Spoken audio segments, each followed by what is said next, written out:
Okay. Allen wrote on the back of Volume 1 of The Invention of the White Race, the first edition, when the first Africans arrived in Virginia in 1619, there were no white people there, nor would there be, according to the colonial records, for another 60 years.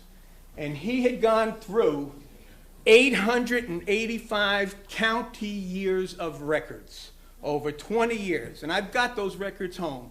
He would go to the county courthouses, and no one has done this with such rigor. This is what I call proletarian scholarship. This is the real stuff, right? And he would go there, and he would transcribe, and then he would come back, and he would type it up.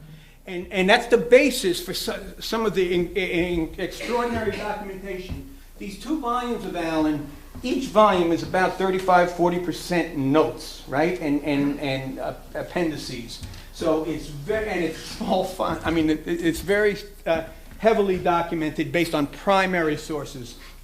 Not yet, Sean, come back. So he goes through 885 county years of Virginia's colonial records. And that means you go to York County, and each year, that's 1 county year of records. Go on. All right.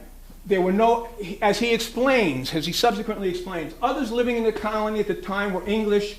They had been English when they left, and naturally they and their Virginia-born children were English. They were not white. White identity had to be carefully taught, and it would be another 60 years before the word would appear. And he's not simply talking about semantics. As we're going to see, the white race as we know it was not existing and not functioning. 1640, still no white people. John Punch, about 4 or 5 months ago, you might have seen Ancestry.com did a piece that got picked up on the media about Barack Obama's ancestor.